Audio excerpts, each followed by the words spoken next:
Well, he is a country music superstar, to say the least. So why is Trace Adkins working behind the desk of this Country Inn and Suites? Because he's undercover for a very special reason. That reason, he was there to surprise vets and present this $50,000 check from the Carlson Family Foundation to the Wounded Warrior Project. Adkins then performed an impromptu show for the vets. I'm offering this simple phrase to kids from 1 to 92. Trace Adkins joins us live right now. Trace, what a wonderful series of events. You must be a nice guy. Not really. Sounded terrible, too, didn't I? No, you sounded great. What I understand, and this is all a surprise, you were doing a little undercover boss thing. I'm reading in one of the local papers, though, that yesterday when you were working the front desk, Trace, you got in trouble with the manager because you were charging people too much money. Yeah, I was. Why? Way too much money. I was getting my cut, man. They had to do a double take. And in my defense, they didn't tell me how much I was supposed to be charging, so I just ballparked them, and I think I went too high a couple times. So just to be clear, you hopped behind the desk and you were actually pretending as if you were the guy running the hotel? Sort of, you know. I mean, yeah, they got rid of me fairly quickly, though. They didn't let me stay back there very long. I don't know, because you had such an act of kindness following that. I mean, when we hear this $50,000 gift that you were able to present from the Carlson family to the Wounded Warriors Project, that had to feel incredible to be part of that. Trace, tell us.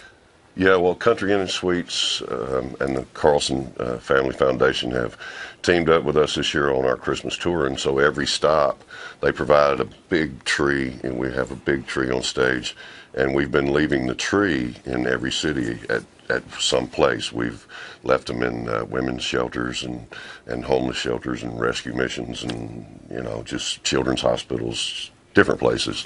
And it's been such a great thing, and I really appreciate Country Inn and Suites and Carlson Family Foundation for chipping in this year and doing that. It's been a lot of fun. Absolutely. I understand you have a show tonight. Where is it?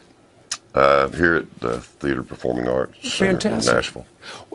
Of all the music, and we're big fans of yours, and you've been on our summer concert series. And well, you guys like them. I don't think you've been performing for years for us.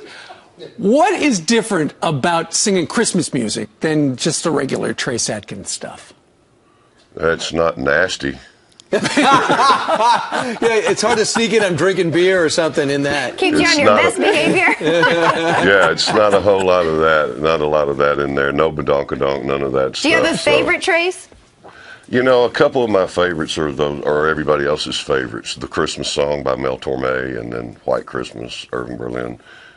Those are a couple of my absolute favorites. It's probably too early for you to actually sing some of that. Chestnuts roasting on an open fire. I love that song. We all love it. Thank you. And those are the best 8 words of that song. Trace, real quick, what was it like growing up? What was the one gift that stood out for you at Christmas? What was it like at the Adkins home when Santa came? Bedlam, like every other home, you know. I had 2 brothers, so it was, we woke up early Christmas morning and immediately began to tear the house apart. But I remember when I was 10 years old and I got my first real guitar. That was a big deal. I'll never forget that. Wow. And at 10, he was 6'2". And you've been making it memorable for everybody since. 75 pounds. Christmas changed his life. Wow. Thanks for sharing that story with us, Trace, and really all the goodness that you brought to so many of those who give so much. Thanks. Thanks for joining us, and Merry Christmas, and have a great show tonight there in Tennessee. Thank you. Good to see y'all.